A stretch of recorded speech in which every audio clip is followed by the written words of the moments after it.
ये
है पीछे जो आप देख रहे हैं, पीछे एक विधानसभा है, राजस्थान विधानसभा। विधानसभा को प्रजातंत्र का मंदिर कहा जाता है और इस मंदिर के सामने आज कुछ कच्ची बस्तियों में रहने वाले ग्रामीण आए हैं, घुमंतु जाति के लोग आए हैं, अशिक्षित हैं, काफ़ी गरीब हैं। और जो गांधी टीवी ने मुद्दा उठाया है कि कच्ची बस्तियों में जो 50 वर्ष से 30 वर्ष से रह रहे हैं और जिनके पास एक अदद आशियाना नहीं है, कोई मकान नहीं है, तो वह ज़मीन उनकी है, उन्हें वह कैसे प्राप्त हो, उस जगह पर कैसे उनको बसाया जाए, जीवन की मुख्य धारा से कैसे उन्हें जोड़ा जाए, इसके लिए गांधी टीवी आज इस प्रजातंत्र के मंदिर राजस्थान विधानसभा के सामने इन गरीब, बेसहारा, असहाय लोगों को लेकर पहुंचा है। ये आशा है, विश्वास है कि जब मुख्यमंत्री इस घटना को सुनेंगे, इनके दर्द को सुनेंगे, तो अशोक गहलोत आदेश देंगे और अशोक गहलोत के राज में ही इसी राज में इसी वर्ष में इन्हें वहाँ पर बिजली कनेक्शन नहीं है, बिजली कनेक्शन के आदेश होंगे और इन्हें अपना मकान मिलेगा। हमने इनके गांव में भी एक तस्वीर देखी है जिसमें कांग्रेस का बड़ा सा झंडा लगा हुआ है और कांग्रेस की ही सरकार है। जब आपकी ही सरकार है और आपके ही लोग हैं ये, तो फिर क्यों ये इतने वर्षों से नारकीय जीवन जी रहे हैं। गांधी टीवी इस मुद्दे को लेकर चल रहा है। गांधी टीवी ये कोशिश करेगा कि जो चाहे सरकार किसी की भी हो, जो इस प्रकार के नागरिक हैं उन्हें उनका हक मिले। भारत की आज़ादी के इतने वर्ष बाद भी अगर कोई झोंपड़े में रहने के लिए मजबूर है, अगर कोई बिजली के बिना रहने के लिए मजबूर है, तो आप और हम सभ्य होने के नाते ऐसे लोगों के बीच में अगर हम रह रहे हैं तो हमें इंसान कहलाने का हक भी नहीं है। हम सबसे निवेदन करते हैं कि आप हमारे इन गरीब लोगों के हित में जो वीडियो बनाया जा रहा है, जो खबर बनाई जा रही है, इसे शेयर करें, फॉरवर्ड करें। अगर आपके आसपास भी कोई ऐसी बस्ती है तो उन्हें भी हमारा ये संदेश पहुंचाएं कि हम उनको एक अदद आशियाना दिलाने के हम अपने प्रयास में गांधी टीवी आगे बढ़ता हुआ चल रहा है। हम आपसे पूछना, क्या नाम है आपका? काली देवी है सर मेरा। आपका क्या नाम है? जगन्नाथ है साहब। रघुनाथ है। कौन बोलेगा? अच्छा, काली देवी बोलेंगी। हाँ, तो काली देवी जी आप बताओ कि कब से यहाँ रह रहे हैं और क्या क्या तकलीफें अब तक आपको आई है यहाँ पर? सर 50 साल से रह रहे हैं। 50? थोड़ा सा जोर से बोलें। 50 साल से रह रहे हैं सर। अच्छा, क्या तकलीफ आई 50 तकलीफ साल ये में? है सर, परेशान करते हैं गाँव वाले, पट्टे नहीं देते, नहीं लाइट लगाते, नहीं पानी देते, बच्चे ऐसे ही मर रहे सर। वे खड्डे थे सर 50 साल पहले तो नहीं किया कि मेरी है सरकार की जमीन कौन है। कहता है? कौन कहता है? सरपंच कहते हैं सरकार की जमीन है। आप आपके आगे जाओ, आपके कलेक्ट्री के जाओ, झंडा लाके जे कांग्रेस के पास जाओ, आप वहीं जाके पट्टे ले आओ, ऐसे बोलते हैं। सरपंच कांग्रेस का नहीं है? कांग्रेस का नहीं है सरपंच। अच्छा, सरपंच कांग्रेस का नहीं है और सरपंच कहता है कि आपने कांग्रेस का झंडा लगा रखा है तो आप कांग्रेस के लोगों के पास जाओ, वो दिलाएंगे आपको। तो आपके कलेक्टर के पास जाओ। एक नियम हम आपको बता दें कि सुप्रीम कोर्ट कहता है अगर 12 वर्ष से कोई कहीं रह रहा है और उसके पास कोई मकान नहीं है और वहाँ ही रह रहा है तो वो ज़मीन उसकी है, वो मकान उसका है। और इसके अलावा जोधपुर हाई कोर्ट की रूलिंग भी है कि जो कच्ची बस्ती में जहाँ रह रहे हैं, जिस हाल में रह रहे हैं, उनको वहीं बसाया जाए। इस आधार पर कई बस्तियों को बसाया गया है। हम आपका क्या नाम है? रमेश। हाँ, क्या करते हो? बेलदारी बेलदारी करते हो? बेलदारी करते हैं। तो क्या बिजली वगैरह है वहाँ पर? लाइव बिजली नहीं है। तो ये आपके छोटे छोटे बच्चे हैं, बच्चों को थोड़ा सा दिखाओ। ये माचर खा रहा है सर, ये से देखो। छोटे जो बच्चे हैं, इसी को इन माचर बच्चों खा को रहे हैं। बिना बिजली के कैसे रखते हो? कैसे रखते हैं? सारी रात बैठे रहते हैं, पंख बीजने की हुआ देते हैं, कपड़े की हुआ देते हैं, जिसलिए रखते हैं सर। सारी रात बैठे रहते हैं, बच्चों को सुलाने के लिए पंखा देते हैं, बच्चे सोते हैं। बच्चों की हालत देख सकते हैं, छोटे छोटे। ये मच्छर का काटने का निशान है और ये चेहरा भी पूरा हम अभी आपको और क्लियर दिखाएंगे। तो बड़ी विकट परिस्थिति है। सरपंच का क्या नाम है? सरपंच का नाम कालू जी है सर, जाट है सर, चौधरी। कालू चौधरी सरपंच है। और और और गरीबों को उनका हक देने के लिए पार्टी पॉलिटिक्स और जातिवाद धर्मवाद ये नहीं आना चाहिए। इंसानियत का एक अपना धर्म होता है जो किसी राजनीति के परिधि में नहीं आता है, किसी जाति और किसी धर्म के परिधि में नहीं आता है। उस इंसानियत के नाते यहाँ कुछ लोग आए और इनके नेता जो ये जो मामला जिनके थ्रू हमारे पास आया है, रतन कालबेलिया जी, वो इनके लिए संघर्ष कर रहे हैं और हमने उनके संघर्ष को दिखाया है। जयपुर में जो अभी फ़िलहाल रावण बस्ती में जो आग लगी थी और विस्थापित जो हुए थे, उनकी मदद वो कर रहे हैं।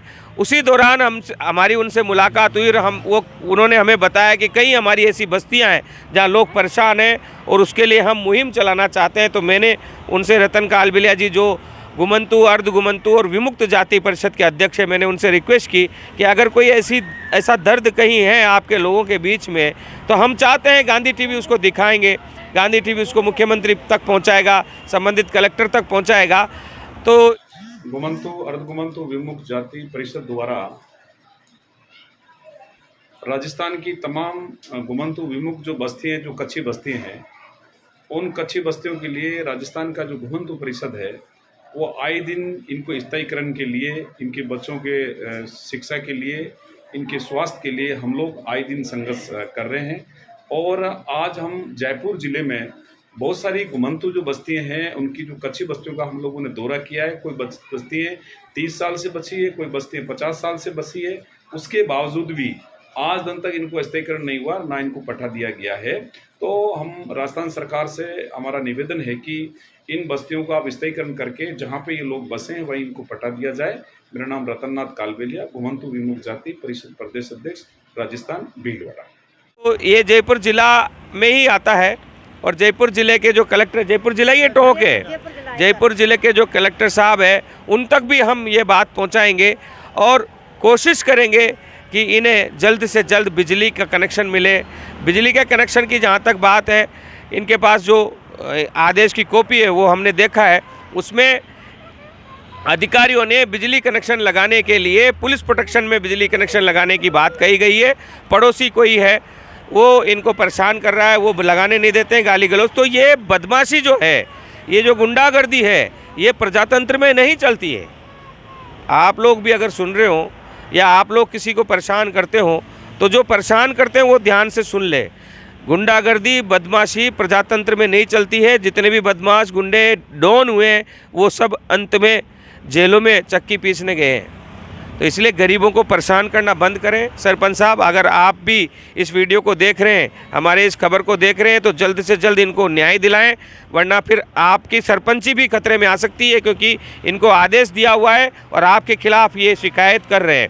हम इस मामले में जिला परिषद में भी जाएंगे, जिला प्रमुख से भी बात करेंगे, विकास अधिकारी से भी बात करेंगे, प्रधान से भी बात करेंगे।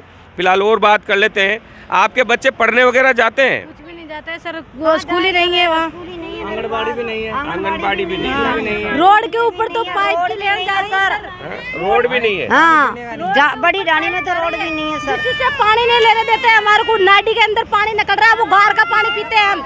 हम पानी नहीं लेने देते? नहीं लेने देते हमारे को। सरपंच शिकायत करें हम, हमारे पेट में भी दिक्कत आती है। कब्जा है तो मेरे पट्टा दे रहा है पैसे लेके, और बसी की जमीन है तो बिसने तो भगा रहा है और मैंने पट्टा दे रहा है। यानी पट्टों की धांधली भी यहाँ पर चल रही है, जमीन बेचने की कर रहे सर। और ऐसे कहते हैं तेरा कांग्रेस आड़ा के तो मेरे जूती नीचे है तेरा कांग्रेस। के पास जाओ भाई। यानी ये भूमाफियाओं के साथ मिली भगत का भी मामला यहाँ पर आ रहा है, तो ये भी जांच का विषय है। हम रतननाथ कालबिलिया से भी निवेदन करेंगे कि इन लोगों की मदद करें, इन लोगों को लेकर जाएं, पुलिस अधिकारियों के पास जाएं, ऐसे सरपंचों के खिलाफ आप मुकदमा दर्ज करें और उनकी जांच करवाएं। अगर कोई गलत आदमी है तो उसको उसके संबंधित उससे उसको जो वो क्राइम कर रहा है उस क्राइम का उसको सज़ा मिलना चाहिए।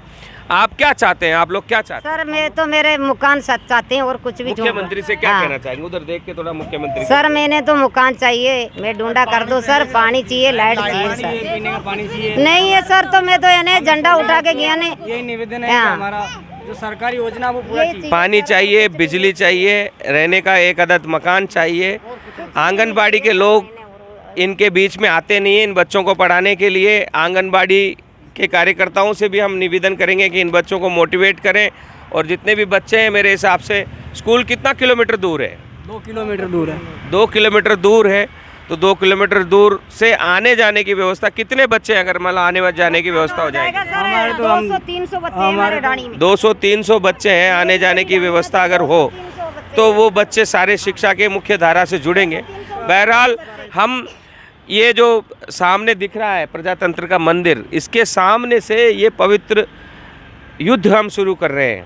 ये पवित्र युद्ध इसलिए है कि जो भी इंसानियत के लिए लड़ा जाता है, जो भी गरीब के लिए लड़ा जाता है, जाति, धर्म और राजनीतिक परिधि से बाहर होकर जब हम किसी गरीब को न्याय दिलाने के लिए लड़ते हैं तो वह पवित्र युद्ध माना जाता है। और ये पवित्र युद्ध गांधी टीवी लड़ता रहेगा। जहाँ भी गरीब लोग हैं, जहाँ भी आशियाने के बिना लोग रह रहे हैं, जहाँ भी परेशान लोग हैं, जहाँ भी पीड़ित लोग हैं, वहाँ गांधी टीवी आता रहेगा। और इस मंदिर की शक्ति, प्रजातंत्र के मंदिर की शक्ति से इस प्रजातंत्र की मंदिर की स्थापना के लिए कई लोगों ने अपनी जान दी है। जान देने के बाद जब आज़ाद हुआ, आज़ाद होने के बाद भी इंदिरा गांधी ने, राजीव गांधी ने इस प्रजातंत्र के मंदिर को जिंदा रखने के लिए अपनी आहुतियाँ दी है। उस देश में हम रह रहे हैं, उस पार्टी की सरकार है यहाँ पर, जिस पार्टी के नेताओं ने आज़ादी से पहले भी, आज़ादी के बाद भी गरीबों को मुख्य धारा में लाने के लिए जातीय परिधि से अलग हटकर, राजनीतिक परिधि से अलग हटकर सबके लिए सबका साथ लेकर चलने की जो परंपरा है, उसके लिए अपने जान की बलि दी है। उसके बाद भी, आज़ादी के बाद भी दिए और अभी भी संघर्षरत है। उस पार्टी के राज में हम खड़े हैं। विश्वास है माननीय अशोक गहलोत साहब इनकी बातों को सुनेंगे, इनके दर्द को महसूस करेंगे। जल्द ही वहाँ पर कच्ची बस्ती के लोगों को रहने के लिए, जहाँ आपका झंडा गड़ा हुआ है, जहाँ आपकी पार्टी का झंडा गड़ा हुआ है, उस पार्टी के झंडे को वहाँ और ऊंचा करेंगे। मैं अनीश कुमार, जयपुर से, गांधी टीवी के लिए। जय हिंद, वंदे मातरम, जय जगत। ये मासूम बच्ची है, इसको मच्छर काटते होंगे और इन बच्चों को गर्मी में कैसे नींद आती होगी।